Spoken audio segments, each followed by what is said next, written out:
గత 5 సంవత్సరాల్లో జగన్మోహన్ రెడ్డి పదే పదే చెప్పిన మాట, మహిళల రక్షణ కోసమే మేము పనిచేస్తాము. నా అక్క, నా చెల్లి, నా తల్లి, నా అవ్వ అని చెప్పిన జగన్మోహన్ రెడ్డి హయాంలో వికృత క్రీడలు ఎంతవరకు పాకినాయి అయ్యా అంటే ముంబై వరకు వెళ్ళినాయి. జగన్మోహన్ రెడ్డి అనుకో టీం చేసిన అరాచకాలు ఎక్కడ దాకా పాకినాయి అంటే ముంబై దాకా పాకినాయి.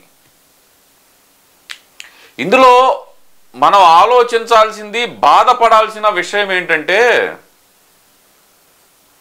ఐపీఎస్ అధికారులు, ఐఏఎస్ అధికారులు, అధికారులు కాదు అధికారి, వీళ్ళందరూ కూడా ఇన్వాల్వ్ అవ్వటం. ఎందుకు, ఏం జరిగింది? ఐపీఎస్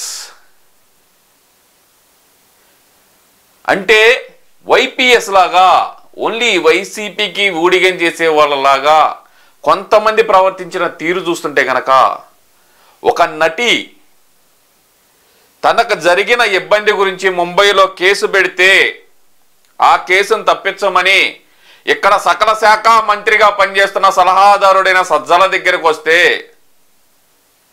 సజ్జల దగ్గర కూడా కాదు జగన్మోహన్ రెడ్డి దగ్గరకు వస్తే, జగన్మోహన్ రెడ్డి సజ్జల దగ్గరికి పంపిస్తే సజ్జల తీసుకెళ్ళి ఈ ఐపీఎస్లకు అప్పచెప్పి ఎవడో తలక మాసిన ఒక యదవ చేత కుక్కల విజయభాస్కర్ ఏమయ్యా, వీళ్ళందరికీ ఎలా తయారయ్యారంటే కనుక వీళ్ళందరూ ఫోటోలు తీసుకొని న్యూ కాల్స్ చేసుకుంటా ఏదో వాళ్ళకు ఒక్కళ్ళకే ఉన్నట్టు పాపం.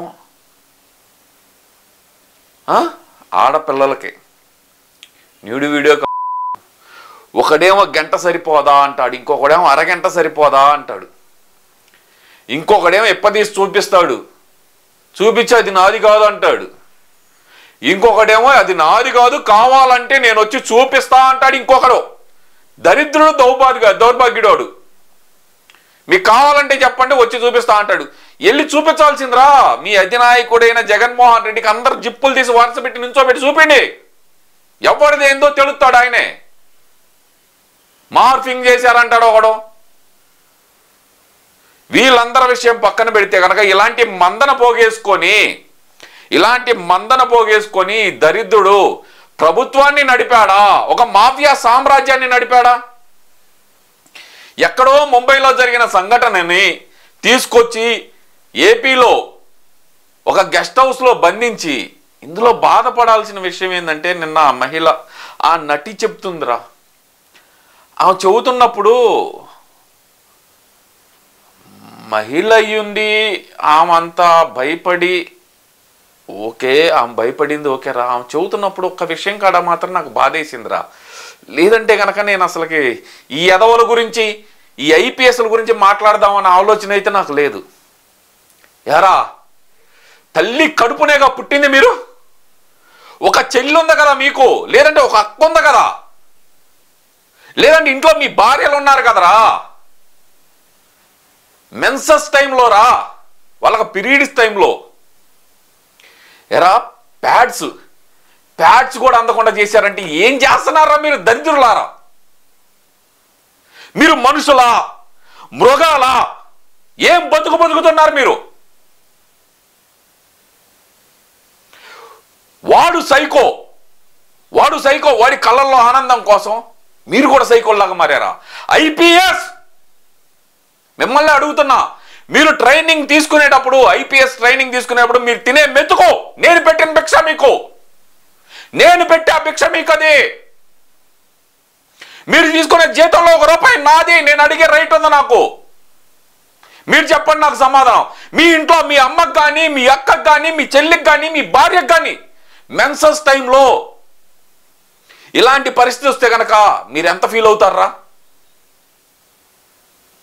ప్యాడ్స్ రా, దాని గురించి పల్లెటూర్లకు వెళ్ళి కొన్ని స్వచ్ఛంద సంస్థలు ఎంతో గొప్పగా ప్రచారం చేస్తున్నాయిరా. అలాంటి సేఫ్టీ ప్యాడ్స్ కూడా అందకుండా చేశారంటే కనుక ఏం బతుకుతున్నారా మీరు? వాళ్ళల్లో ఇంపార్టెంట్, నేను తోపుని తురుంకాన్ని అనుకుంటా గుంటూరు జిల్లాలో రొమ్మిర్చుకొని తిరిగి ఎమ్మెల్యే కొడుకులు ఆ టైంలో ఆయన హయాంలో డార్మిటీ సెల్లో పడేసి కొట్టిన తోపు తురుంఖాన్ ఈరోజు ఏమైంది నీ బతుకు? బాబు గారు అపాయింట్మెంట్ కోసం ఆయన ఇంటి చుట్టూరుతా తిరుగుతున్నావు నువ్వు. సిగ్గుందా మీకు? మీరు చేసిన ఉద్యోగానికి, మీకున్న ర్యాంక్కి, మీరు చేస్తున్న తప్పులకి సిగ్గుండాలి మీకు అసలుకి. ఒక మహిళ పట్ల అంత దారుణంగానా? అన్ని రోజులు గెస్ట్ హౌస్లో పెట్టి ఎందుకురా చిత్రహింసలు? ఎవరి కళ్ళల్లో ఆనందం చూడటానికి? మీకేం సంబంధం రా? మీకేం సంబంధం? ఐపీఎస్ మిమ్మల్ని అడుగుతున్నా, ఎవరైతే గనక ఈ కేసులో ఇన్వాల్వ్ అయి ఉన్నారో ఐపీఎస్ మిమ్మల్ని అడుగుతుంది. నేను రా అంటున్నా అని చెప్పి నా మీద పోలీసుల పరంగా చర్యలు తీసుకోవాలనుకుంటున్నారా? తీసుకోండి, నేను సిద్ధమే. ఎందుకంటే మీరు తిన్న మెతుకులో నాది ₹100 అడిగే రైట్ నాకుంది. ఎందుకంటే నేను ఉప్పు పప్పు కొని ఆ ట్యాక్స్ వస్తే ఆ ట్యాక్స్ లో ఉన్న జీతం మీరు తిన్నారు. మీరు ట్రైనింగ్ చేసుకునేటప్పుడు మీకు ఫ్రీగా పెట్టిన ఫుడ్, బెడ్, ఇవన్నీ మాలాంటి వాళ్ళు ట్యాక్సులు గడితేనే మీరు ట్రైనింగ్ పీరియడ్ లో ఉన్నారు.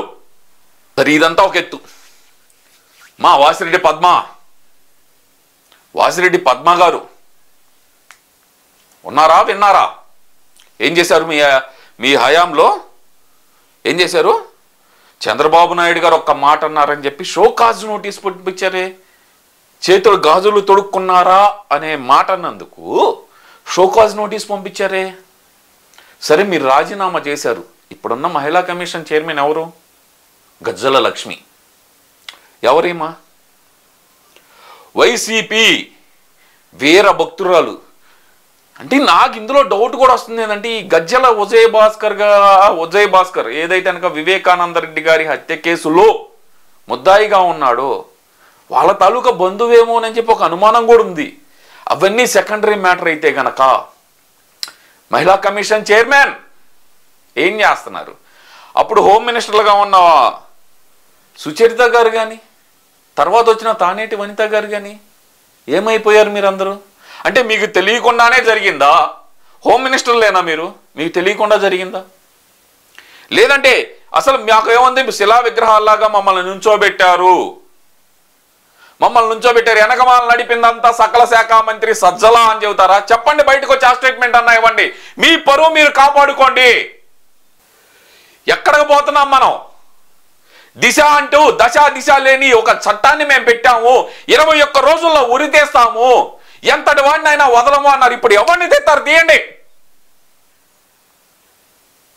దీంట్లో ఉన్న ఐపీఎస్లను కానీ, సలహాదారుడు సజ్జలను కానీ ఎవరిని తెస్తారు ఊరి? లేదంటే ఉప్పదీసి నగ్నంగా ఊరి మీద పడి తిరుగుతున్నారే. మాకేమున్నారే? అది ఎవరికైనా ఉండిద్దిరా. మీకు అంత దోలగా ఉంటే ఇంట్లో బట్టలు లేకుండా తిరిగి మీ ఇంట్లో వాళ్ళకు చూపించుకోండి. అది మీ ఇంట్లో వాళ్ళకు చూపించుకోండి రా. రోడ్డు మీదకి వచ్చి నేను ఎప్పటికీ చూపిస్తా అంటే కనుక ఎవడికి వాడు ఇలాంటి ఎదవ సంతనేసుకుని ఒక మాఫియాని నడిపి వాళ్ళ మీద యాక్షన్ తీసుకోవడం కూడా చేతకాలని జగన్మోహన్ రెడ్డి నీకే చెబుతున్నా. నీకు చేత కాకపోతే పార్టీ మూసేసి పక్కకి వెళ్ళిపో. సైకోల్ని, సన్నాసుల్ని, వీళ్ళందరినీ పార్టీలు నడుపుతా, వీళ్ళందరినీ లత్కో పార్టీలో ఉంచుకుంటా. సమాజానికి ఏం మెసేజ్ ఇస్తున్నా? మళ్ళీ దిశ గురించి దానికి ఒక యాప్ పెట్టి మగ లేదు, ఆడ లేదు, తేడా లేదు, ఎవరైనా సరే దిశ యాప్ ఎక్కించుకోవాల్సిందే. నైట్ పూట బొళ్ళు ఆపటం, పగల పూట బొళ్ళు ఆపటం యాప్ ఉందా లేదా? మగాడికి ఏం పిక్కోండిరా? దానికోసం రిటైర్డ్ ఆర్మీ ఉద్యోగిని, ప్రజెంట్ ఉన్న ఆర్మీ ఉద్యోగిని కూడా హింస పెట్టారే. మరి ఏమైపోయింది దిశ? ఆ అమ్మాయి విషయంలో, నత్వాని గారి విషయంలో ఏమైపోయింది ఈ దిశ చట్టం? లేదంటే ఈ దిశ యాప్ ఏమైపోయింది? సమాధానం చెప్పగలరా? అంటే కనుక శ్రీశ్రీ ఒక పద్యం చెప్పాడు రా, మీది ఒక బతికేనా? ఏంటి మీది ఒక బతికేనా? కుక్కల వలె నక్కల వలె మీది ఒక బతికేనా? సందులలో పందుల వలె. ఈ పద్యం గుర్తొస్తుందిరా నాకు. ఇప్పటికైనా మారండి, తప్పు తెలుసుకొని బయటికి రండి అందరూ. అలాంటి సైకోగాడు, అలాంటి శాడిస్ట్ గాడు ఉన్న పార్టీలో మీరెందుకులా ఉంటారు? అలాంటి వాడికి సెల్యూట్ కొట్టిన ఆఫీసర్లందరూ ఈరోజు గతంలో అయ్యా హయాంలోనేమో ఐఏఎస్లు వెళ్ళారు రా జైలుకి, కొడుకు హయాం వచ్చేతలకి ఐపీఎస్లు వెళ్తున్నారు జైల్లోకి. షోకాజ్ నోటీసులు కాదు, వాళ్ళకి ఇమీడియట్ గా సస్పెండ్ చేసి వాళ్ళ మీద శాఖాపరమైన చర్యలు తీసుకోవాల్సిందే.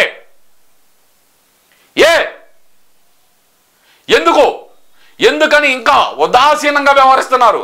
మీకు చేత అవుతుందా, చేత కావట్లేదా? ఇప్పుడు ప్రజెంట్ ఉన్న మహిళా కమిషన్ చైర్మన్ అనిద్ది నాకు 2026 దాకా ఉంది, 2026 దాకా నా పదవి ఉంది, నన్ను తప్పిస్తే కనుక హైకోర్టుకి వెళ్తాను, సుప్రీంకోర్టుకి వెళ్తాను అంటుంది. రామ్మ బయటికి రా, ఈ జిప్పులో పొదీసి ప్యాంట్లో పొదీసి చూపించిన వాళ్ళందరికీ షోకాజ్ నోటీసులు ఇవ్వు, ఈ మహిళని హింసించిన వాడికి షోకాజ్ నోటీసులు ఇవ్వు, పిలిపించు. నీకు చేత అయితే గజ్జల లక్ష్మి, నీకే చెబుతున్నా, నీకు చేత అయితే కనుక పిలిపించు, మాట్లాడు. చేత కాకపోతే కనుక రాజీనామా చేసి పక్కకెళ్ళు. మీ పార్టీ వాళ్ళని నువ్వు కాపాడుకోవడానికి కాదు నీకు ఇచ్చింది పదవి, మహిళల్ని కాపాడటానికి. ఏం బతుకుతున్నావురా జగన్మోహన్ రెడ్డి? ఈ బతుకు బతకడం కంటే కనుక పార్టీని మూసేసి వెళ్ళి ఎక్కడైనా సరే, వద్దు మాటలు రాటలా బూతులు వస్తున్నాయి నాకు.